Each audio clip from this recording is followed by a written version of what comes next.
ऐसे ही दिन बीत रहे थे। सभी किसानों की नारियल की खेती तैयार हो जाती है। सबके पेड़ में बड़े बड़े नारियल उगते हैं। तभी मुखिया कालू सेठ वहाँ आता है। अरे क्या बात है, इस बार तो खूब अच्छे नारियल हुए हैं तुम्हारे खेत में। इन्हें लेकर मेरी हवेली पर आ जाना और दाम ले जाना। तभी बूढ़े हरिया काका ने कहा, नहीं मुखिया जी, इस बार हम अपने नारियल शहर के बाजारों में बेचेंगे, आपको नहीं बेचेंगे। हाँ मुखिया जी, आपको अपनी फसल बेचकर हमें कोई मुनाफा नहीं होता और अपने परिवार के लिए हमको पक्के घर बनवाने हैं। यह सुनकर मुखिया कालू सेठ खेत में से खिसियाकर चला जाता है और अपने आदमियों से कहता है, ओए सुन, आज बांध का सारा पानी इनके खेत में छोड़ देना। मैंने इनके नारियल के खेतों का नाश नहीं माना तो मेरा नाम कालू सेठ नहीं है।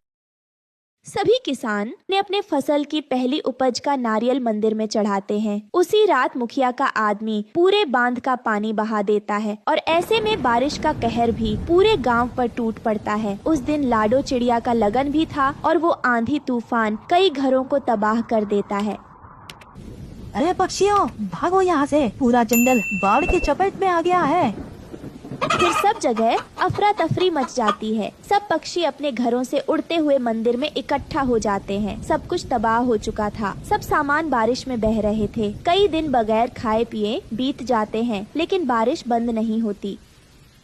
है ऊपर वाले दया करो, अरे कुछ नहीं बचा, घर बाहर से लेकर खेत खलियान सब नष्ट हो गए।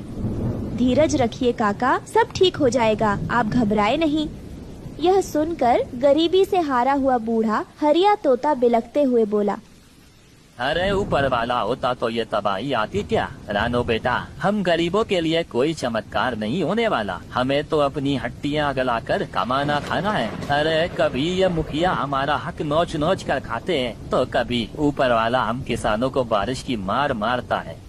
कई दिनों तक बारिश के कहर में भूखे रहने की वजह से सबके चेहरे एकदम मुरझा से गए थे। तभी भूख से तड़पती हुए गुड़िया ने कहा, पिताजी, मुझे बहुत जोरों की भूख लगी है, खाना चाहिए, पेट में दर्द हो रहा है, 3 दिन से कुछ नहीं खाया। बेटिया सब्र कर, क्योंकि अभी अन्न का एक दाना भी नहीं बचा हमारे पास। पूरा गांव तबाह हो चुका है। धीरे धीरे करके सबकी आशा टूट रही थी। कई दिन इसी तरह बीत जाते हैं, मानो भगवान हिमालय के जंगल में रहने वाले पक्षियों की परीक्षा ले रहे थे। सब हाथ जोड़े आंसू बहा बहा कर बारिश के थमने की विनती कर रहे थे। तभी 1 सप्ताह के बाद बारिश थमने लगती है और पानी का भाव कम होने लगता है। लेकिन पूरा का पूरा जंगल तहस नहस हो चुका था। सब हिम्मत हार जाते हैं।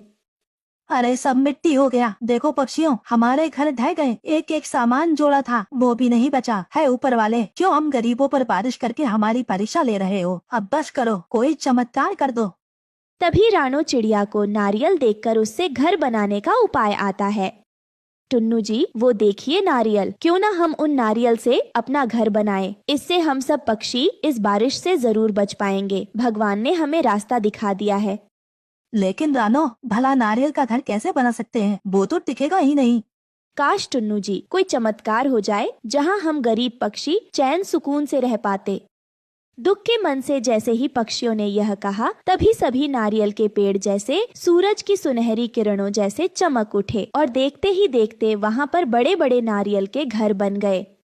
अरे ये क्या, ये तो नारियल के घर है, वो भी कितने मजबूत हैं। कहीं मैं कोई सपना तो नहीं देख रही।